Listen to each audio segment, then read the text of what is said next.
భోగి పండుగ ఉదయం గ్రామమంతా పండుగ శోభతో వెలిగిపోతుంది. ఇళ్లముందర రంగురంగుల ముగ్గులు, మంటల్లో పాతదాన్ని విడిచిపెట్టి కొత్త జీవితానికి స్వాగతం పలుకుతారు. ఈ పవిత్రమైన రోజున చిన్నపిల్లల కోసం ఉన్న అందమైన సంప్రదాయం ఒకటుంది. అదే భోగిపళ్ళు పోయడం. ఉదయం నుంచే పిల్లలను అందంగా అలంకరిస్తారు.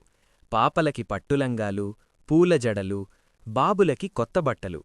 పిల్లల ముఖాల్లో ఆనందం మెరిసిపోతుంది. వారిని నేలపై కూర్చోబెట్టి తలపై అరటి ఆకును ఉంచుతారు. ఆ ఆకులో రేగిపళ్ళు, చెరకుముక్కలు, నువ్వులు, బెల్లం, బియ్యం, పూలు, నాణాలు, పెద్దవాళ్లు మంత్రాల్లా ఆశీర్వాదాలు చెబుతూ ఆ పళ్లను పిల్లల తలపై మెల్లగా పోస్తారు.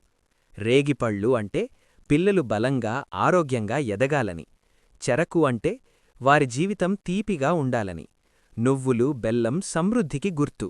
బియ్యం ఎప్పుడూ కొరత లేకుండా జీవించాలని. పూలు వారి జీవితం సువాసనలతో నిండాలని. నాణాలు శుభం, సంపద రావాలని సూచన. పిల్లలు నవ్వుతారు, చప్పట్లు కొడతారు. ఆ నవ్వుల్లోనే పండుగ అసలు అర్థం దాగి ఉంటుంది. భోగిపళ్ళు అంటే కేవలం ఒక సంప్రదాయం కాదు, తరం నుంచి తరానికి ప్రేమను, ఆశీర్వాదాన్ని అందించే ఒక మధురమైన బంధం. అందుకే భోగి రోజున చిన్నపిల్లలకు భోగిపళ్ళు పోస్తారు. వారి భవిష్యత్తు ఆశలతో, ఆనందంతో పండిపోవాలని కోరుకుంటూ. ఫ్లాన్.